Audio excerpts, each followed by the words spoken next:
Boa noite, meus irmãos, minhas irmãs queridas. Que a paz de Jesus Cristo esteja com cada um de vocês. E a UPH Copacabana muito se alegra em receber todos. Que bom estarmos juntos na comunhão do Espírito Santo, reunidos em um só caminho, o caminho da luz, a luz que o nosso Senhor nos trouxe no começo de tudo. É verdade que nós, às vezes, erramos o caminho, mas ele nos traz de volta, nos mostrando qual a direção que devemos andar. Louvai-o ao som da trombeta, louvai-o com saltério e com harpa, louvai-o com símbolos sonoros, louvai-o com símbolos retumbantes. Amém. Quero chamar o meu querido pastor para a sua palavra de saudação. Obrigado, presbítero, que a maravilhosa graça e a paz de Cristo Jesus, Senhor e Salvador da Igreja, sejam com cada coração. Como é bom estarmos aqui mais uma vez e nós agradecemos a iniciativa da nossa UPH Copacabana, porque abre-nos essa janela de oportunidade, janela mesmo, literalmente, já que estamos aqui nos vendo através de janelinhas, uma oportunidade de estarmos na presença de Deus, de fazermos isso juntos como irmãos, de revermos gente querida, como aqueles visitantes que daqui a pouco serão destacados, por certo, pelo nosso anfitrião e que tornam aí o nosso grupo ainda mais luminoso, mais bonito. E ainda, por tudo isto se dar numa data tão comemorativa, tão festiva, tão especial, dentro do calendário de celebrações da nossa igreja, a Igreja Presbiteriana do Brasil, porque hoje é o dia do diácono e é também um dia que se passa num mês muito especial, o mês dos ministros jubilados. E eu nem vou falar mais sobre isso, porque eu sei que o nosso anfitrião, no momento certo, há de fazê-lo. Mas a gente já fica assim envolto nessa atmosfera festiva, alegre, de comunhão e, claro, de profunda devoção, de intensa espiritualidade, porque Deus é conosco e Ele certamente está aqui, no meio de nós, em espírito e em verdade. Que a bênção dele repouse sobre cada coração, que a sua boa mão dirija os nossos trabalhos, no poder do Espírito Santo, em nome de Jesus. Amém. Eu quero também chamar o nosso querido pastor, reverendo Miguel, para a sua palavra de saudação. Coisa boa. Bom, eu quero agradecer muito o convite, não é? A oportunidade de rever tantos irmãos queridos, reverendo Mirabeau, com quem estive ontem, passamos horas de muita conversa. E, enfim, é muito bom, é sempre bom, porque a Igreja de Copacabana, ela faz parte da minha história pastoral, desde muito tempo, em diferentes situações de ministério, mas em todas as situações foram tempos de abençoados, com todas as suas dificuldades, mas no final com todos os seus frutos que me fizeram muito bem e acho que fizeram muito bem a comunidade. E isso tudo enriquece o meu espírito, a minha alma, e nesse momento estar com vocês é bom demais. E que estou às ordens, estou à disposição. Tá bem? Meu querido pastor, muito obrigado. Nós é que agradecemos a sua presença, que ilumina o nosso ambiente todo aqui. Muito obrigado por estar presente conosco nessa reunião da UPH. E nesse momento que a gente começa a reunião, eu peço ao meu irmão, presbítero, candidato ao Sagrado Ministério, conforme o reverendo disse, presidente da Federação de UPHs, presidente da Confederação de Sinodais do UPHs, Maurício Burazesca.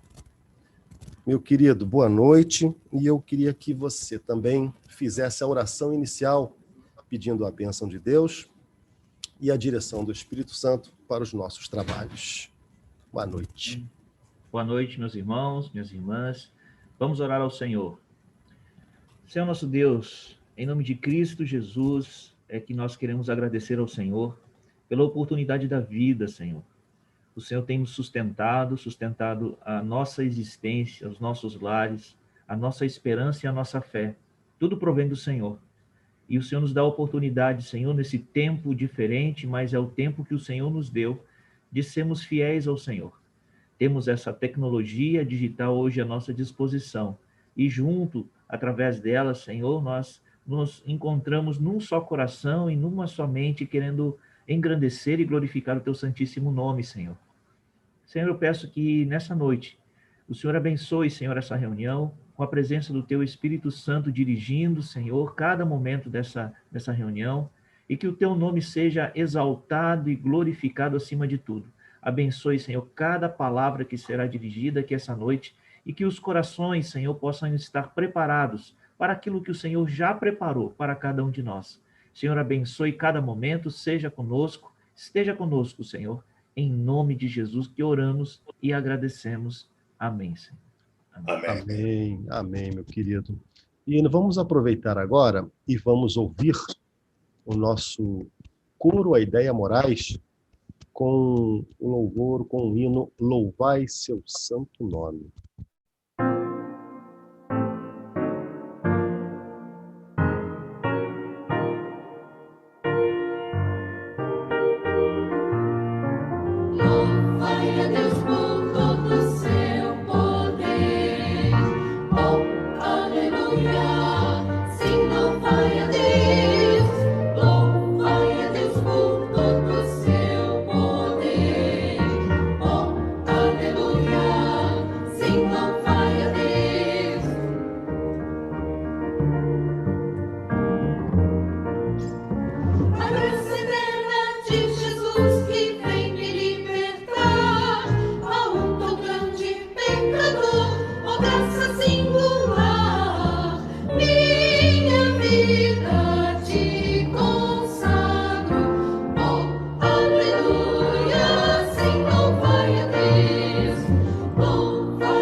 Que bom estarmos reunidos, meus irmãos. Vamos chamar o nosso tesoureiro da UPH, o irmão Júlio Salvador, para que faça a leitura do Salmo 48. Meu querido irmão, é com você. Graça e paz para os irmãos, alegria podermos estar mais uma vez juntos e mais ainda de um dia tão especial com a presença do reverendo Miguel, que nos alegra muito. Leiramos a palavra do Senhor. Grande é o Senhor e muito digno de ser louvado.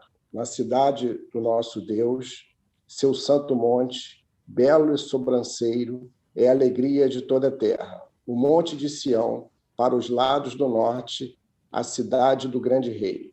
Nos palácios dela, Deus se faz conhecer como alto refúgio. Por isso, eis que os reis se coligaram e juntos sumiram-se. Bastou-lhes vê-lo e se espantaram. Tomaram-se de assombro e fugiram apressados. O terror ali os venceu e sentiram dores como de parturiente. Com o vento oriental destruíste as naus de Tarsis. Como temos ouvido dizer, assim ouvimos na cidade do Senhor dos Exércitos, na cidade do nosso Deus. Deus a estabelece para sempre. Pensamos, ó Deus, na tua misericórdia no meio do teu templo, como o teu nome, ó Deus. Assim o teu louvor se estende até os confins da terra. A tua destra está cheia de justiça. Alegre-se o monte Sião, exultem as filhas de Judá por causa dos teus juízos. Percorrerei a Sião, rodeai-a toda, contai-lhe as torres, notai bem os seus baluartes, observai os seus palácios, para narrar às gerações vindouras que este é Deus, o nosso Deus, para todo sempre ele será nosso guia até a morte. Amém. Amém. Inspirados pelo salmo que lemos, somos convidados a um momento de recolhimento e reflexão na presença de Deus, em que seremos espiritualmente elevados pela maravilhosa graça de Jesus ao som do tradicional Amazing Grace.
Graça maravilhosa. Eu estava perdido, mas agora fui encontrado. Era cego, mas agora vejo. Foi a graça que ensinou meu coração a temer, e a graça aliviou meus medos. Como preciosa aquela graça pareceu. A hora em que eu acreditei, tua graça me trouxe até aqui em segurança, e a graça me levará para casa. Essa é uma breve tradução desse louvor maravilhoso, que foi tocado pelo nosso menestrel Daniel e o Roberto também, de nossa igreja. É hora da reflexão. Nesse dia, nessa hora, nós temos a honra de receber um preletor que faz parte do nosso conselho. Alguém que sempre está atento a tudo na nossa comunidade. Um amigo. Nosso irmão presbítero Paulo Mendes de Oliveira Júnior. Obrigado, meu querido, obrigado, meu irmão, por aceitar nosso convite. A UPH muito se alegra por ter você conosco nesta hora tão bonita.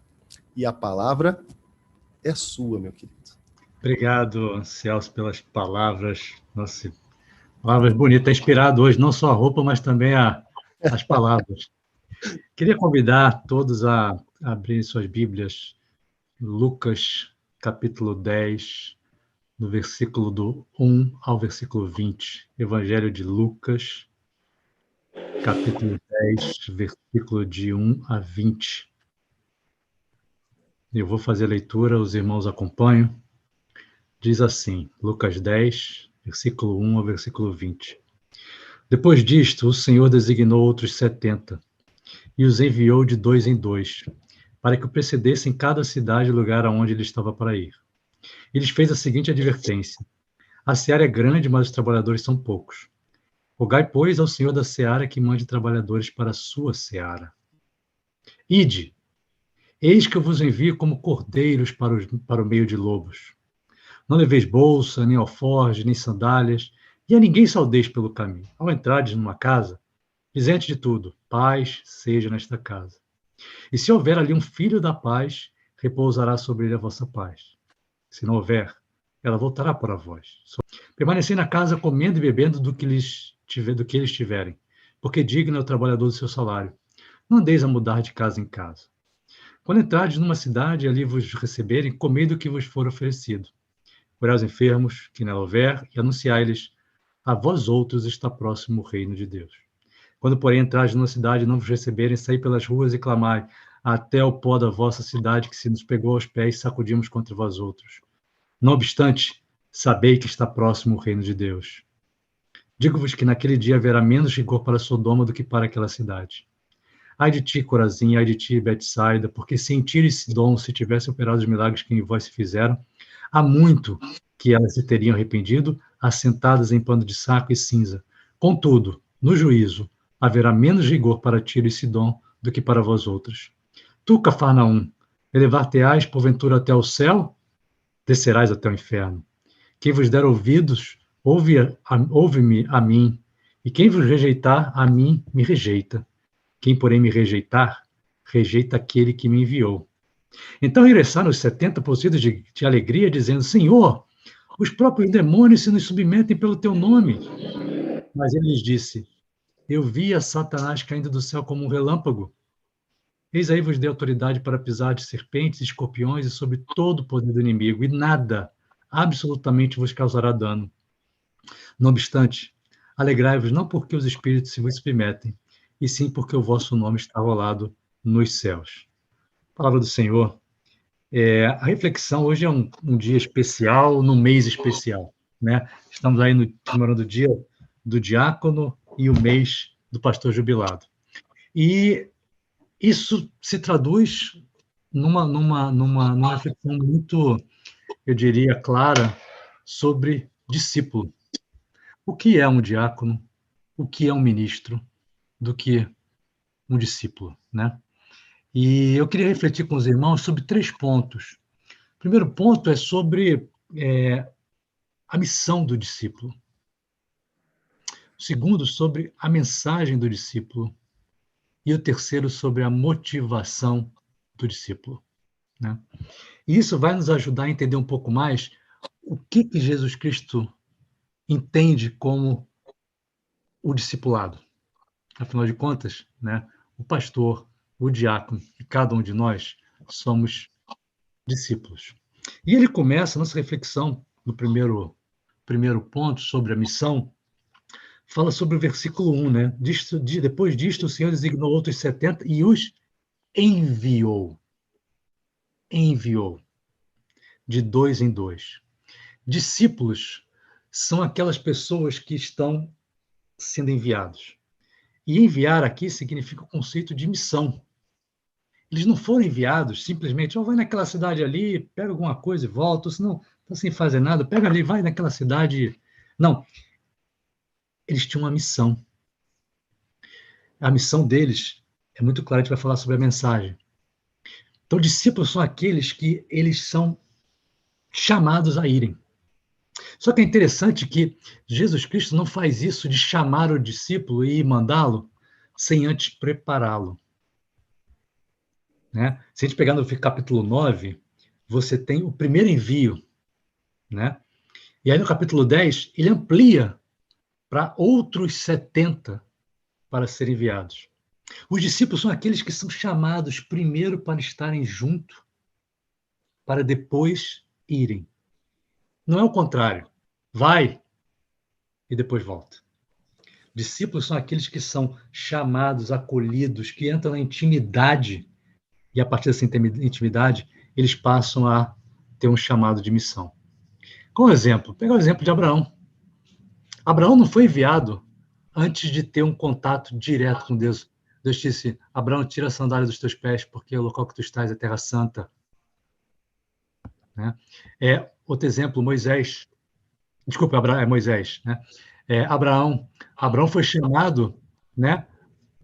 Quando foi chamado, sai da tua terra. Ele só saiu da sua terra depois que ele começou a ter o contato e o relacionamento com Deus. Isaías não foi chamado antes de ser tocado com antenais nos seus lábios para que seus lábios se tornassem puros. Então, Deus chama, acolhe, traz. E toda vez que Deus nos chama, Ele nos chama para poder nos enviar. Só que isso é interessante, porque a gente normalmente pensa o contrário, né? Ser enviado antes de ser chamado. Isso é que normalmente acontece na vida, né? Só que Deus atua de forma contrária. Porque de nós mesmos não somos capazes de sermos enviados se não formos primeiros acolhidos e entendermos quem é esse Deus que nos chama, quem é esse Deus que nos acolhe e nos traz para perto e nos muda completamente a nossa noção de vida. E aí, eu lembro uma vez que eu estava conversando com o reverendo Miguel no gabinete, né? E ele contando, Paulo, Deus foi muito misericordioso para comigo, porque eu não era brincadeira, mas ele me chamou, me trouxe para perto e me transformou. Então, temos aqui um exemplo prático, real, né? Que a primeira característica do discípulo é que ele é chamado para uma missão. Ele não é chamado, né? Muitas vezes a gente fala, não, mas eu tenho um contato muito grande com Deus e eu tenho uma comunhão muito grande com Deus, mas eu não sei qual é a missão, eu não sei o que eu tenho que fazer. Na verdade, Deus nunca chama para você chegar e falar assim, Deus fala através de mim, Deus me usa.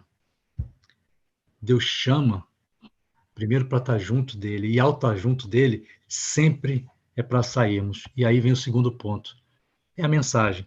E aí eu queria pegar o versículo 9, né? Versículo 9 diz, curai os enfermos que nela houver e anunciai-lhes a vós outros está próximo o reino de Deus. Curar e proclamar. Curar e proclamar. E é interessante que aqui curar os enfermos a gente pode ter um sentido mais amplo, né?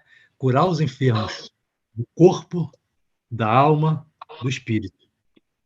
Quando Jesus Cristo curava, ele às vezes curava porque a pessoa estava endemoniada, ele curava porque a pessoa estava sofrendo de uma hemorragia que era fruto de um pecado, ou estava curando uma pessoa que não era fruto do pecado, mas era para a glória de Deus aquela enfermidade.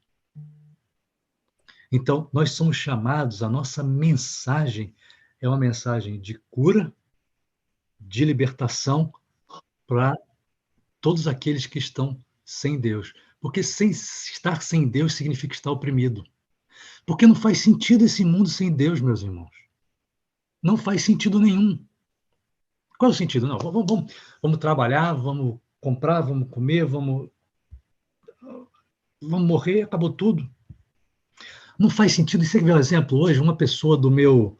Eu estudei na EPICAR, né, na Escola de Cadetes do Ar. E na minha turma, a gente tem um grupo de zap aqui, e hoje chegaram e falaram assim, olha, o Nelson tentou suicídio.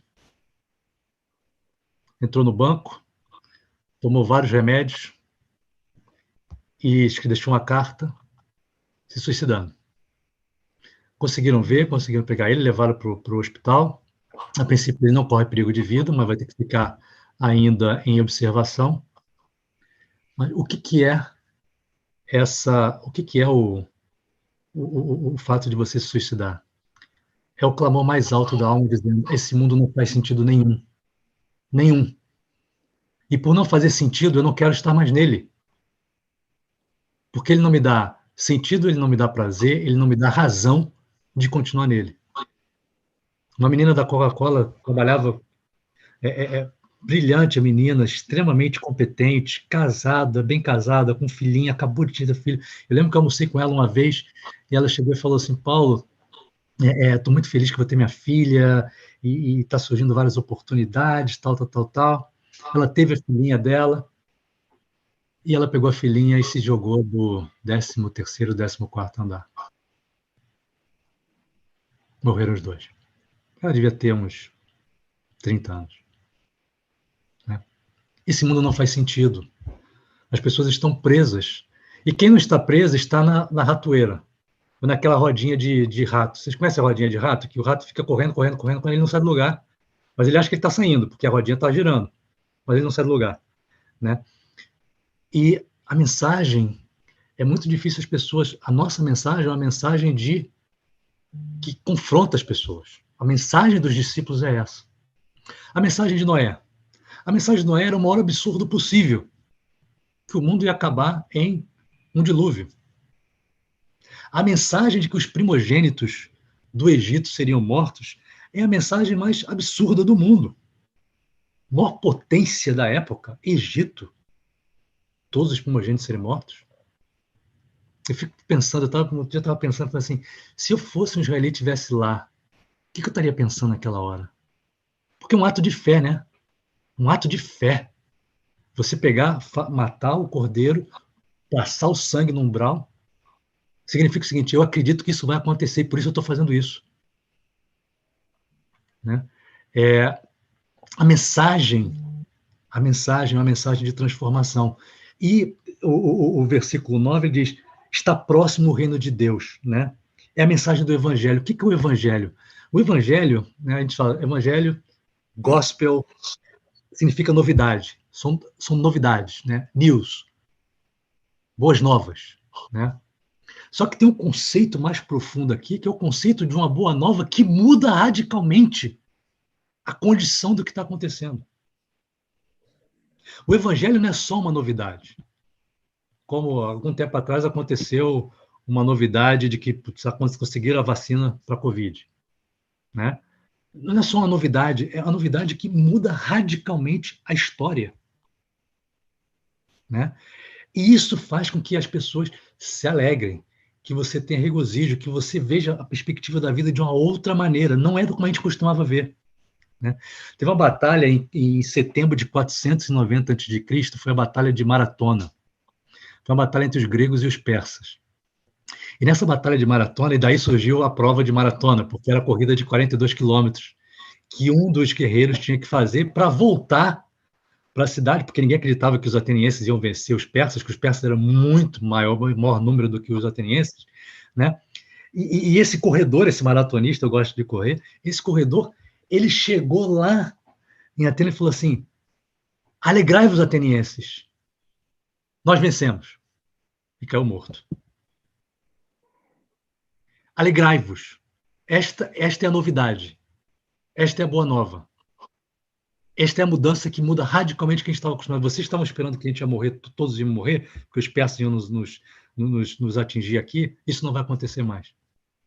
E é interessante que essa mensagem não é uma mensagem qualquer. Você pode falar, tá, Paulo, mas tá, quem é Jesus Cristo para chegar e falar isso? Né? Porque vamos colocar aqui em perspectiva, Paulo. E aqui o versículo 18 ele nos ajuda a entender isso. Né? O versículo 18 ele diz: mas ele Jesus Cristo lhes disse: eu via Satanás caindo do céu como relâmpago. Aqui Jesus Cristo está fazendo a referência de que ele estava lá na criação. Ele estava na criação junto com Deus, Pai e Espírito Santo na Trindade.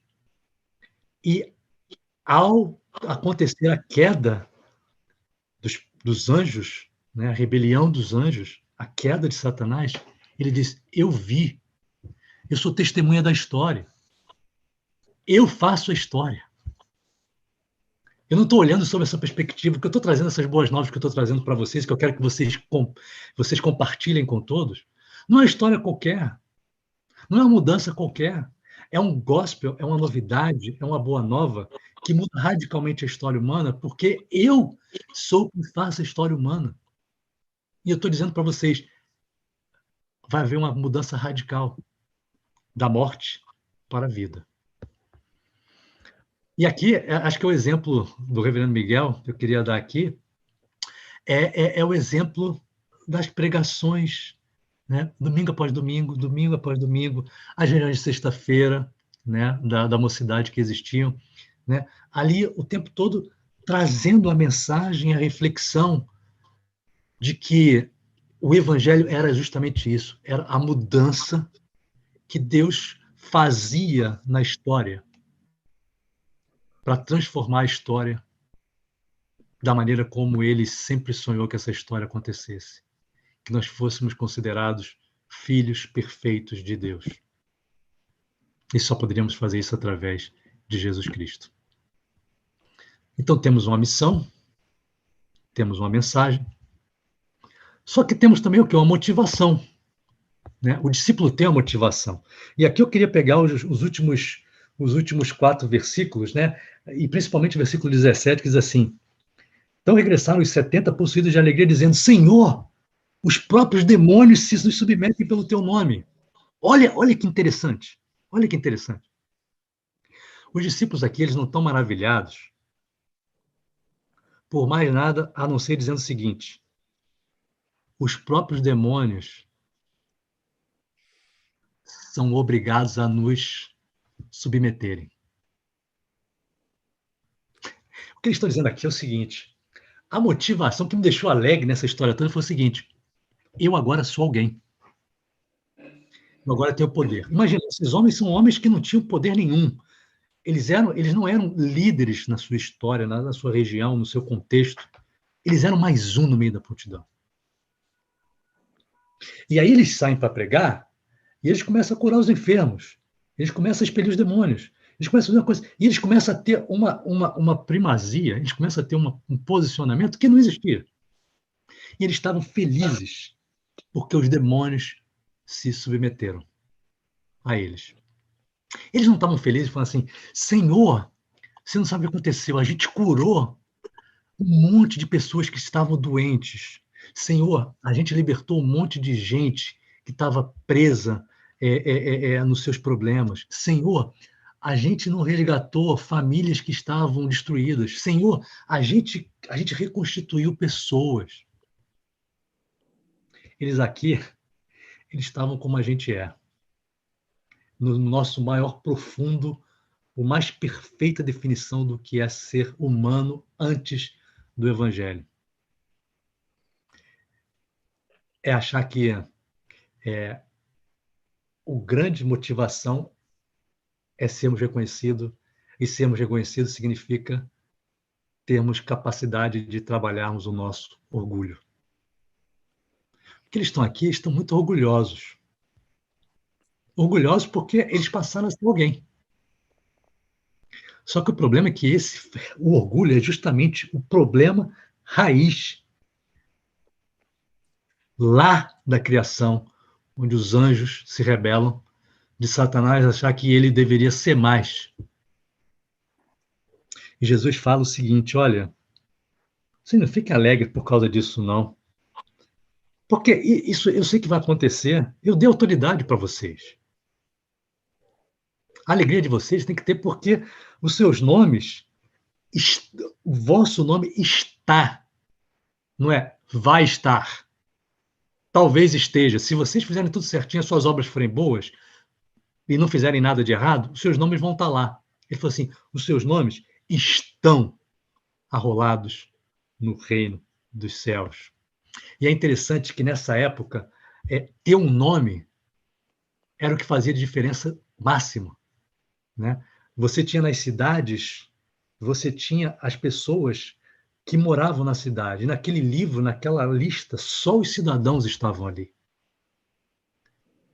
E você ter seu nome naquela lista significava que você era alguém, que você era cidadão daquela cidade. E o que ele fala é, vocês não se preocupem que os demônios se submetem. Mas a motivação de vocês tem que ser o seguinte, que vocês estão, para Deus, vocês estão já arrolados no reino dos céus. Que é a mensagem. Arrependei-vos. O reino de Deus está próximo. Fala o seguinte, os seus nomes já estão no reino. Se alegre porque o que você é em Cristo e não pelo que você consegue fazer. E aqui eu acho que entra um pouco do que a gente estava no começo dessa conversa, né, reverendo Miguel? Falando sobre, olha a quantidade de casamentos, olha a quantidade de vidas, olha a quantidade de impacto realizado. Essa é a motivação. Essa é o alimento. Né? É isso que Deus quer. Jesus Cristo, em última instância, queria quando falou para os discípulos. Fiquem felizes, porque o seu nome já está lá, vocês já estão dentro do reino. E por estarem dentro do reino, vocês podem transmitir a mensagem para outros e trazerem e fazerem com que outros se alegrem também. Que Deus abençoe cada um de vocês. Reverendo Miguel, obrigado pela dedicação da sua vida. Né? É uma dedicação de vida. Eu lembro que você falava, não era fácil fazer o seminário à noite, trabalhando durante o dia com filho pequeno. Opa, subir aquela colina do Seminário Batista, né? Eu fiz uma pós lá, reverendo. Não é fácil, né? Tão complicado, à noite, às 10 horas da noite, 10h30 da noite, poder trabalhar, mas a motivação maior estava presente. Que Deus continue a abençoá-lo com sua sabedoria, passando para as outras gerações de ministros do nosso presbitério, da nossa igreja, e aos diáconos, não? Que são discípulos também, com um papel extremamente importante, porque é o papel, é o braço de ação de Deus para que alcance pessoas e ajudem pessoas que estão em necessidade. Que Deus nos abençoe. Amém. Amém, meu querido presbítero, sabe as palavras, que lindo. Muito aqueceu o meu coração e acredito que dos irmãos também. Uma bela mensagem. E como o próprio presbítero disse, hoje é um dia especial. Hoje é o dia 9 de julho, né? Data em que, segundo o calendário oficial de celebração da Igreja Presbiteriana do Brasil, comemoramos o Dia do Diácono. Isto se dá em memória ao dia 9 de julho de 1866, quando há exatos 155 anos foram ordenados os primeiros diáconos de nossa denominação. Nesse dia, portanto, voltamos para o carinho e atenções aos diáconos da nossa comunidade. Homens de grande qualidade, com entendimento da vida e da palavra de Deus, que cuidam da casa de Deus, assim como as viúvas e dos necessitados. Deles, assim, nos fala a primeira epístola de Timóteo, no capítulo 3, versículo 13. Os que desempenham bem o diaconato alcançam para si mesmos justa preeminência e muita intrepidez na fé em Cristo Jesus. E assim nossa igreja se fez e se faz com varões escolhidos a dedo, com muito cuidado, para um trabalho que lhes demanda muito esmero e que lhes confere muita honra.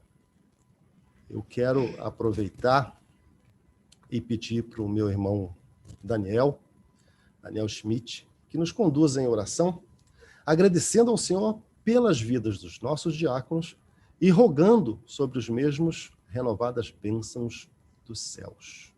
Oremos, irmãos.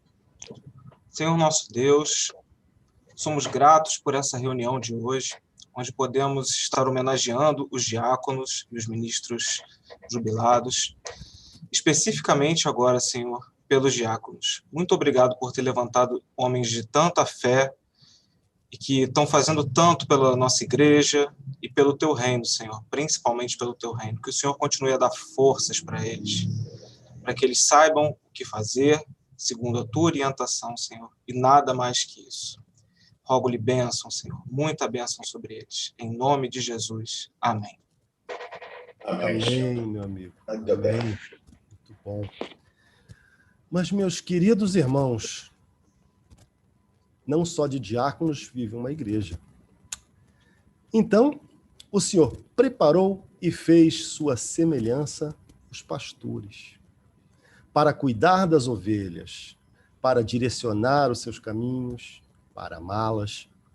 É um amor tão grande que o Senhor os preparou muito para estarem à frente de cada ovelha, dando apoio, dando carinho, ouvindo quando necessário, puxando as orelhas quando o motivo houver. E como nosso Senhor é bondoso e majestoso, vemos em Jeremias 3:15, que está escrito assim: Dar-vos-ei pastores segundo o meu coração, que vos apacentem com conhecimento e com inteligência. E nós fomos abençoados por pastores que deixam saudades calorosas em nossos corações. E nesse que é o mês dos pastores jubilados, rendemos justa homenagem ao nosso saudoso pastor, reverendo Miguel Marques Rodrigues, nascido em 1943, casado há 48 anos com a imperatriz Ana Cristina, pai de Keila, Gabriela e Eduardo, 5 netos. Foi pastor da IP Tijuca, Caju, Botafogo e voltou a pastorear Copacabana, já como pastor jubilado, renovando a esperança. Trouxe direção, paz e serenidade à nossa igreja e plantou um caminho de flores, de modo que, por onde quer que passemos em nossa igreja, sempre lembramos dele. E ainda deixou uma bela semente que a cada dia cresce mais em nossa amada igreja, o nosso querido e amado pastor José Mirabô. Obrigado por tudo isso, meu irmão. Obrigado por fazer parte da nossa igreja, por fazer parte da nossa vida. Eu quero pedir ao meu querido irmão Valtair, meu presbítero, que nos conduza em oração, agradecendo ao Senhor pela vida do nosso reverendo. Oremos, Senhor. Senhor nosso Deus, nosso Pai, queremos te agradecer, Senhor, por esta reunião que tivemos aqui, Senhor. Tão emocionante para os nossos corações. Queremos te agradecer pela vida do pastor Miguel, Senhor, que tu sabes quão ele é importante nas nossas vidas, na minha vida, na vida de minha esposa em particular.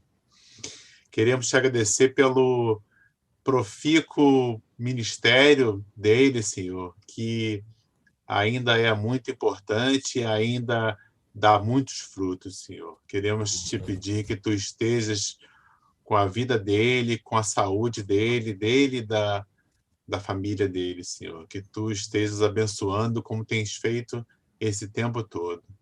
E assim, Senhor, te pedimos e tudo te agradecemos. Em nome de Jesus. Amém. Amém. Amém, meu querido. E quero aproveitar e colocar para vocês o coro A Ideia Moraes, que Deus tem um plano.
Quero dizer ao meu querido reverendo Miguel, Deus tem um plano para você, sempre.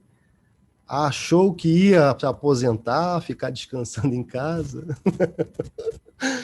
Deus tem um plano para o senhor, olha, cada dia mais, que a sua vida seja abençoada, que a sua família seja abençoada, que o seu ministério continue sempre forte, né? Frutificando cada vez mais. E as sementes que o Senhor planta pelo caminho, olha, uma parte nós estamos colhendo. Obrigado por fazer parte dessa igreja, meu querido reverendo Miguel. É um prazer tê-lo como pastor e como amigo. Eu quero pedir ao meu reverendo José Mirabô que faça a oração final e depois eu quero pedir ao reverendo Miguel que impetre a bênção.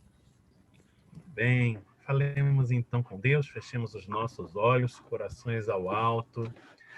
Senhor Deus, Pai bendito, nós muito te agradecemos por tudo isto de que podemos desfrutar nesta bendita hora de oração. Como foi bom estarmos aqui nesta sala virtual, revendo os irmãos queridos, ouvindo as suas vozes e, acima de tudo, colhendo das tuas dadivosas mãos tão ricas bênçãos espirituais, por meio das orações, das leituras, dos cânticos, da palavra proclamada, de tudo aquilo que foi compartilhado conosco, nós fomos edificados, saímos deste encontro transformados pela tua ação poderosa nas nossas vidas. E isso é maravilhoso. E por todas estas coisas te bendizemos incessantemente, orando sempre em nome de Jesus. Agora, rogamos-te que nos despeças na tua santa paz, que a tua bênção continue conosco doravante, aonde quer que formos, e que as lições aqui aprendidas continuem vivas em nossa memória, moldando o nosso ser cada vez mais, conforme a tua imagem e semelhança, para a glória de ti mesmo. Nossa prece, a oração que fazemos com fé e gratidão no nome santo do Cristo, que é Jesus, teu Filho, o nosso Salvador bendito. Amém.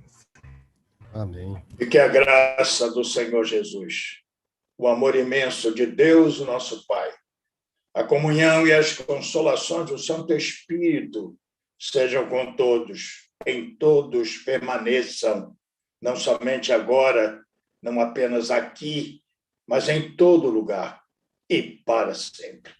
Amém. Amém. Amém. Irmãos, eu não sei onde vocês conseguiram essas fotos. Amém, amém. Olha, tem coisa aí muito antiga. Amém. Agora, é muito interessante constatar que o tempo passou, não é? E muito tempo, mas olha, eu fico impressionado porque eu continuo tão bonito quanto antes.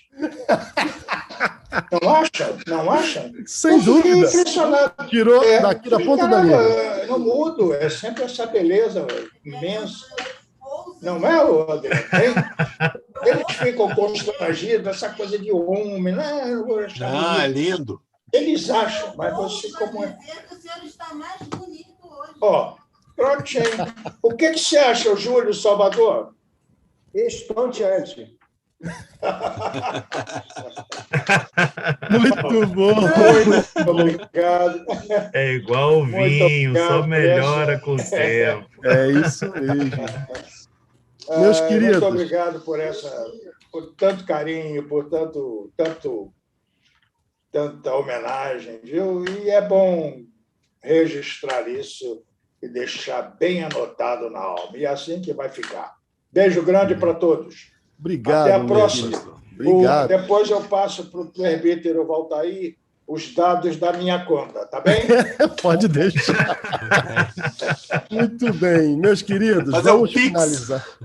O Pix, fazer o Pix. Vamos finalizar com o moto da UPH, que é o moto da UPH. é cantado pelo nosso menestrel aqui, Não Daniel saia sem Schmidt. ele. Essa é a melhor parte. Ouça. Essa é a melhor parte. Eu não saio sem essa.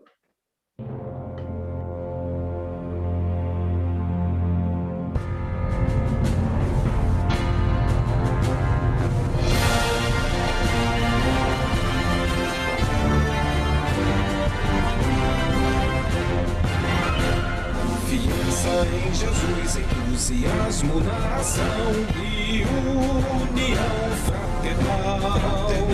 Confiança em Jesus, entusiasmo na ação e união fraternal. Confiança em Jesus, entusiasmo na ação e união fraternal. Esse é o grande modo das nossas belas. Esse é o grande modo das nossas